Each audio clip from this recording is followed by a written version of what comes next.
कि अगर ब्रह्म मुहूर्त में शिवलिंग का दर्शन किया है तो जिस कार्य में आगे बढ़ोगे उस कार्य में तुमको मात्र 3 महीने में सफलता प्राप्त हो जाएगी। अगर शिवलिंग का दर्शन है, शिवलिंग का दर्शन मात्र चाहे स्वप्न में हो चाहे हकीकत में हो, जीवन की सफलता देता।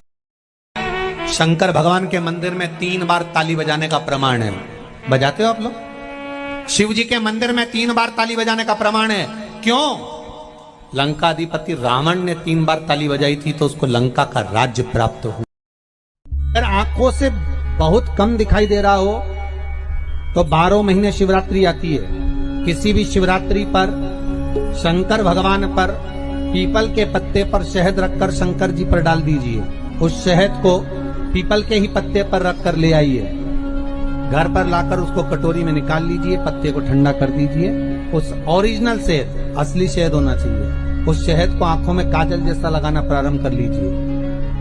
1 महीना या 15 दिन आप आंखों में लगाएंगे, धीरे धीरे रोशनी बढ़ना प्रारंभ हो जाएगी। श्री शिवाय नमस्तुभ्यम का जाप करें या चंपेश्वर महादेव का स्मरण करें। चंपेश्वर महादेव का स्मरण कर भी नैनों में आप शहद लगा सकते हैं, उससे रोशनी बढ़ती है। 12 महीने शिवरात्रि आती है, प्रदोष को ही शिवरात्रि का भाव है। 12 महीने आते हैं। अगर व्यापार ना चले, दुख तकलीफ ज्यादा हो, कष्ट ज्यादा हो, बहुत टेंशन जिंदगी में चल रहा हो, अगर बीमारी ने भी घेर रखा हो और बहुत जिंदगी में दुख चल रहा हो, कहीं मत जाना। प्रत्येक महीने प्रदोष आती है, हर महीने शिवरात्रि प्रदोष आती है। एक शमी पत्र, 5 बेलपत्र तांबे के लोटे में जल में डाल लीजिए, 7 दाने अक्षत के, आखे अक्षत के डाल लीजिए। प्रदोष काल में भगवान शंकर के मंदिर जाकर पांव में चप्पल पहनकर ना जाइए, घर में घी का दिया लगाकर कलश लेकर शिव के मंदिर में चले जाइए और शंकर जी के मंदिर में वो ऐसा कैसा ही पानी पूरा उंडेल कर डालकर शिवलिंग पर आ जाइए।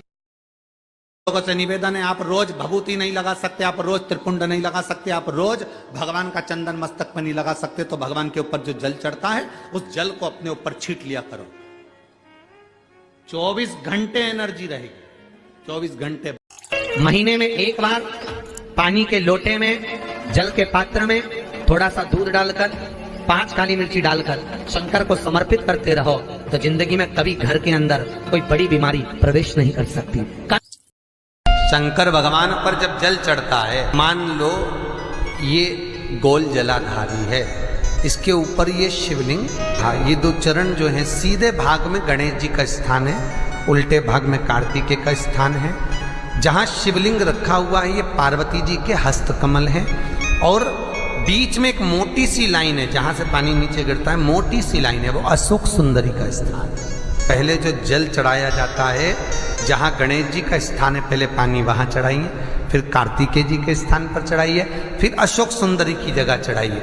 कटी भाग जहाँ पार्वती जी का हस्तकमल है गोल, शंकर जी के शिवलिंग पर आसपास जल चढ़ाइए, जल चढ़ाकर फिर शंकर के शिवलिंग पर जल चढ़ाइए। जलाधारी हो फिर उसमें जल चढ़ा दीजिए, आते आते नंदीश्वर पर जल चढ़ाइए, फिर बाहर निकलते हुए चौखट पर 2 बूंद पानी चढ़ाकर फिर भगवान शंकर के मंदिर से आ पाइए। जल चढ़ाने का नियम, बीज भूमि में सीधा डालो चाहे उल्टा डालो, वो अंकुरित होगा कि नहीं होगा? बोलिए, जम के बोलिए, होगा ना?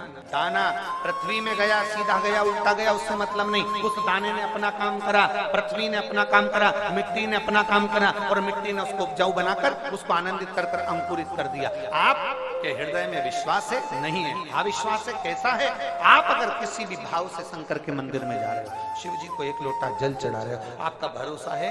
ना है। आपका विश्वास है? ना है। आप अगर शिव के मंदिर तक जा रहे हो तो उसका फल मिलता जरूर है। महाराज, शनिवार के दिन अगर शिव की आराधना करी जाए, शनिवार के दिन अगर शंकर को जल चढ़ाया जाए तो जिंदगी में व्यक्ति की कभी अकाल मृत्यु नहीं होती।